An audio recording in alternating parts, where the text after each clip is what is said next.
don't want to tell the narcissist, like, stop putting me down to the children, because what they take that is like, found a way to piss them off. And we don't want to give them more information of what pisses us off. If anything, we want to do the opposite. Like, we're totally unaffected. Say whatever you want to the kids. Don't care at all. Say whatever you want to them. Not like they're going to believe you, right? We are in the power of control now. We are in the power position, okay? We are reversing this role dynamic. That's not them, it's us. So we don't care what they say to the kids.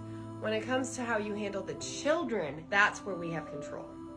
We don't have control over how the narcissist talks.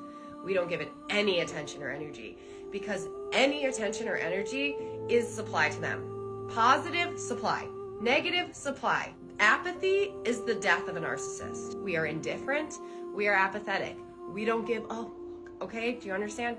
Now, when it comes to the children, if it were me, and my son said something like, Mom, Daddy said this about you, or like say like, well, he says you just like left our family, or you never loved me, whatever. I don't know, I'm making something up. I would ask him, like, I would kind of have an open dialogue with my son. I wouldn't try and like put an opinion on him. I would see how he feels about that. I'd be like, how did that feel to hear? Or maybe I would try and name some emotions, kind of help my son understand emotional intelligence, right? Like, wow, that must have been hurtful for you to hear. Or was that scary? Like, say like, Dad says you're gonna leave us and abandon us. Like, oh my gosh, like was that scary to hear? Or like, what did you feel when you heard that? And then, so after we had the emotional discussion, I'd want to understand where my kid emotionally felt after hearing something like that. I would then challenge his thoughts, right? Because there's our thoughts, our emotions, and our behaviors. And they're three separate parts of us. We don't really understand that sometimes. They overlap. Like, I feel this way, or I think this way, which makes me feel this way. So I had to act that way because I was scared. It's like, no, you didn't.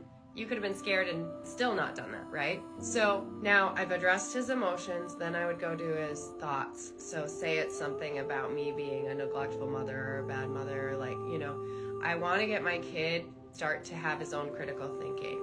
So right now I'm helping him develop how he thinks about situations. Like, well, based on our interactions, do you believe that's true? Based on everything that like we've been through together, or like, oh my gosh, that must have been scary to hear, do you think I would do that?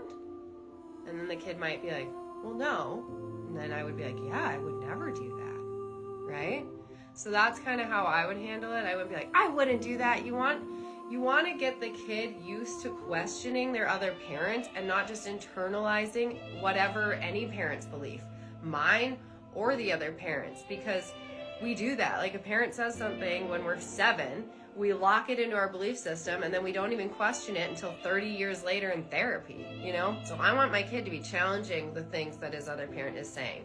So I'm going to do that by asking those kind of thought-provoking questions.